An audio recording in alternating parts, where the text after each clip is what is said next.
So the question is, do you think zimene wapangala ero no languages zanzeu kapena kuti zabwino bwino? Okay, Minister of Trade waziti waku Tanzania akuyankhula akubeka chiopsezo ku dziko la Malawi kuti hey, Malawi pofunika zimene mwapangazo za trade zoletsa kuti Malawi musamalowe zinthu ngati tomato anyezi chanchezo choko Tanzania.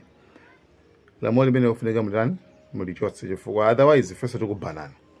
Nde Light Mangoje wayankha ku Tanzania. Komano kuyankha kumene amayankha ku Tanzania amayankha Kiswahili komanso amawayankha mogwirizana nawo. Anthu aku Tanzania aja. Ndino funso langa likumati, do you think Light Mangoje wapanga zinthu zanzeru like samayenera kuti nkhaniyo ayisiye manja mwanu wakewo? I don't know what you think. I don't want to judge. I don't want to bring up anything controversial, but mafuna to kuti panepo mukuona bwanji Light Mangoje ndi mbali yake imene yoti para cause I don't know what you think. By Jumatano wasipofungua Malawi na South Africa kutufungulia kupeleka mazao yetu ya kilimo kama yanavyoingia ya kwao kwetu, hatutaruhusu zao lolote la kwao kuingia Tanzania. Vile vile sintawaruhusu Malawi na wenzake kupitisha mambo mengine. Mimi siingilii, chuma pitisheni, fanyeni mnavyotaka, lakini kile kinachohusiana na mmea wa kilimo sitakiruhusu either kuingia wala kupita on transit ndani ya nchi. Nimeshawaagiza Plant Health Authority, hakuna kutoa import permit kuanzia Jumatano saa 1 asubuhi, Jumatano saa 12 jioni. Hakuna kutoa import permit mazao yoyote kutoka South Africa. Hakuna kuruhusu zao lolote kutoka Malawi kuingia wala kupita ndani ya nchi ya Jamhuri ya Muungano wa Tanzania. Sasa kama wana trade na mtu mwingine wakatafute pa kupitia. Mwaka jana nilizuia hivyo Malawi. Wakawa wanasema mbona haya yanaenda Kenya? Nikawaambia haina shida, nendeni airport ya nchi yenu, pakieni kwenye airport yapite angani. Lakini ndani ya barabara za Tanzania hayatoruhusiwa kupita. Haya mambo ya kuchezeana na kudharauliana yamekwisha. Na nimewaambia wafanyabiashara wa Tanzania wanaosafirisha mizigo, mara nyingi mizigo ikienda kule, gari zile zinazorudi tupu huwa zinabeba soya, sijui nini. Wasibebe chochote kinachohusiana na kilimo kuanzia next week Jumatano, unless notice iliyotolewa na Wizara ya Viwanda ya Malawi waifute. Mambo ya diplomasia atafanya Mahmoud Thabit Kombo. Mi kazi yangu niliopewa na rais ni kuhangaika na wakulima wazalishe, wapate masoko ya kuuza. South Africa halitaingia chungwa, haitaingia apple, haitaingia zabibu kwenye nchi hii mpaka wafungulie uhuru wa sisi kupeleka mazao yote ya kilimo yote. Hakuna Mtanzania atakufa kwa kukosa apple la South Africa. Hakuna Mtanzania atakufa kwa kukosa zabibu ya watu wataanza, najua bongo hii bana, wataanza sisi mbona zabibu kama za South Africa hazipo? Haina shida, tutahangaika miaka 2 tu, lakini hakuna Mtanzania atakufa. Let us do trade kwa kuheshimiana. Haiwezekani si tukufungulia milango, wewe kila siku ni kutuletea condition mpya. Kwa hiyo Watanzania wajue hivyo. Malawi wakitufungulia, tutaruhusu chochote cha kwao kupita. Na unfortunately hawa watu wengine wanategemea mbolea kutoka kwetu. Sintaruhusu. Mimi ni Malawi kutoka hapa Karonga. Nataka nipongeze sana tena sana kwa wazo aliyoitoa waziri wa kilimo kutoka nchi ya Tanzania kusema kama kweli nchi yetu hii viongozi wetu hawatobadili wazo la kusimamisha wafanyabiashara kwenda kujumua vitu vya kilimo Tanzania na nchi ya Tanzania italipiza, ni kweli hamjatenda kosa, kwa sababu nchi za Afrika sana sana zilizopo hii SADC, kwenye SADC kuna mikataba maelewano ya kusema kila nchi inategemea nchi wenzake. Sasa huyu waziri wetu wa biashara akatoa uamuzi wa kusema wafanyabiashara wasiende kuchukua zao lolote Tanzania kuleta huku Malawi. Ni maumivu sana, maumivu. Mmeumiza wafanyabiashara wadogo wadogo. Uamuzi wa kujitoa kwamba sijui unataka cheo au unataka nini. Yani kilichosumbua waziri wetu wa mambo ya biashara na viwanda, anataka apendwe na rais, anaacha raia ili wateseke. Sio vizuri. SADC ni SADC. Ujirani mwema tuhudumishe. Ujirani mwema popote pale, Msumbiji, Tanzania, Zambia, tunaelewana kibiashara ya mazao ya kilimo. Sio walichokifanya kuumiza wafanyabiashara wadogo wadogo. Mimi kama Rayton Mangochi ninapongeza sana sana waziri wa mambo ya kilimo. Amai ndia bambo anyamata ndia sungwana. Ziganizo zina zimene apanga mumba, ana zipanga mumba ndi kupanya maramuro amu SADC. Kuli maprotoko amene amaendera pangani ya migulizano ya SADC. Ndierero a Tanzania akupanga nao retaliate. Achita retaliate paziganizo izi. Inu ena mukumuchemerera mumba kuti wachita bwino. Kwa matieni tipime Amalawi mene tili nkutekera kwa zintu zose. Tili nkutekera. Osa masekerera zintu mundu akamachita zopotoka. Zopotoka.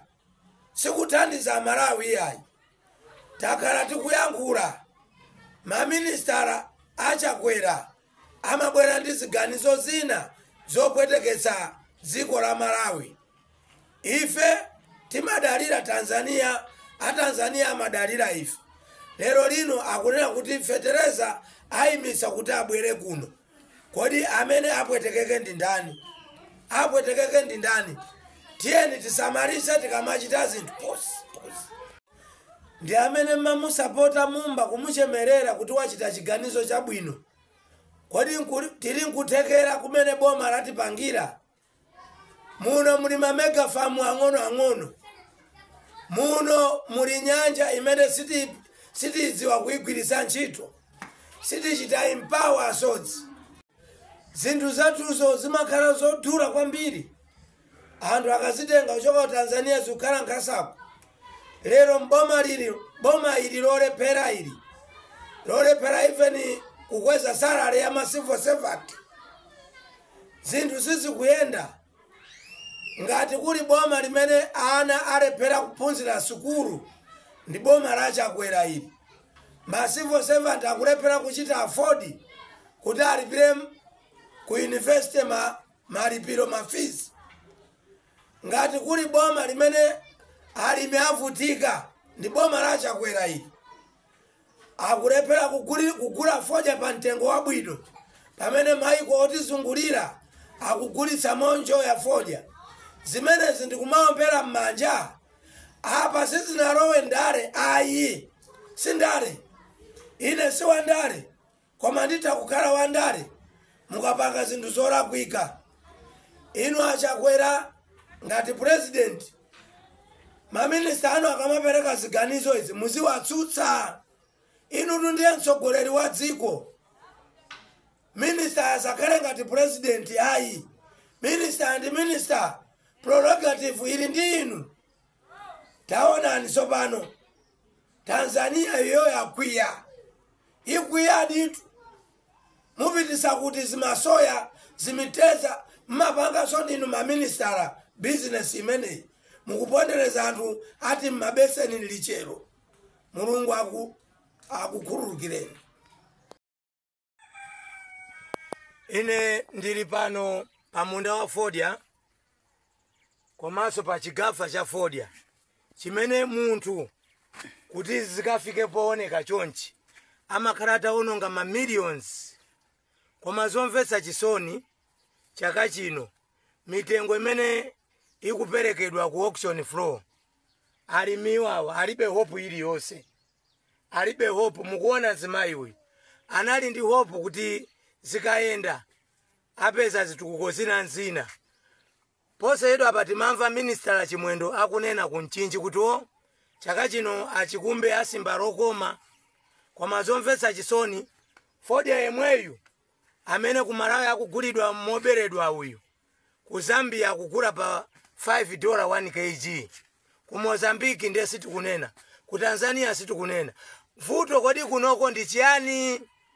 Ndifunse ino a Minister of Agriculture mabwekera dzana lija kunena kuti mwabweretsa magalimoto pamwambo otsekulira auction floor pa Lilongwe paja kuti achikumbe akusimba rokoma. Lija linali bodza. Inu asamukawale inu ngati Minister of Agriculture ntchito yakukanikani. Ntchito yakukanikani pamodzi ndi mtsogoleri wanu President Chakwera. Dziko ilili Amalawi akumva kutentha ngati moto wachigumu. Pasi moto, pamwamba moto. Tangolingalirani ntchito ikuchitika apa paleba apa. Kuti munthu akaononge fertilizer wake wa Fodya amadula. Ndikumaka nkula $1 $1 20 cent, $1 30 cent. Ndizindu zomvetsa chisoni. Ineyo ndili pano kuti muone anthu akuvutika kuyendetsa ntchito kamwana ngati aka. Sikakudziwa kalikonse mayi yake ali bize kuti mwina mwanayo akhale ndi tsogolo labwino.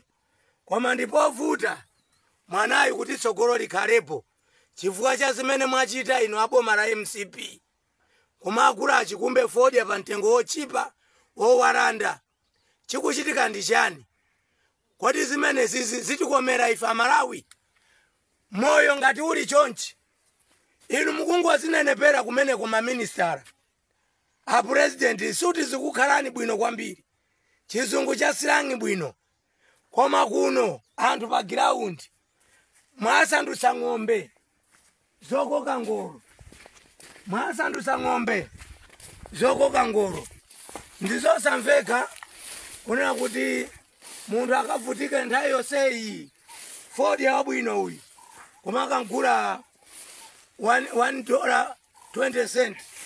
Bambo uyu anachoka kumwera uko kuzakhala tenant kuno, kuzakhala tenant kunoko.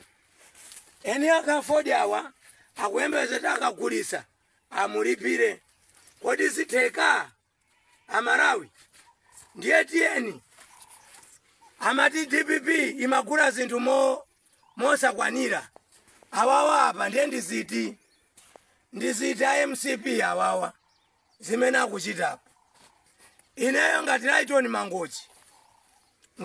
Mangochi ndikubwera ku auction floor uko ndikaone zimene zikuchitika.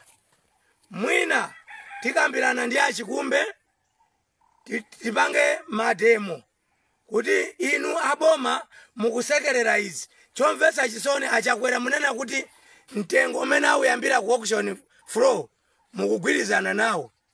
Zikukhala ngati mwina kuseriku kunali kukambirana kwina. Pomalizira mavenda mande kapena lachitatu akapanga mademo mkaronga ndi ajoina mundimangeso. Komanso Minister Jacob Hara wolepera ntchito wansewu anabwera kuzationetsa nsewu wachiweta amati after 2 weeks contract abwera kulibe apapa nonse ama minibus ama sienda wenda nsewu wachiweta tigwirizane tipange mademo ansewu tikata mademo afodya tipanga ansewu komanso olesa zokorora kuchoka pano pamunda wafodya mchikumbe atalira ataononga mamiliyoni yake koma ndikumaka mbera ku auction floor ine ndine Rayton Mangochi sindiwerenga wina aliyese mulungu yekha. Malawi, Camera.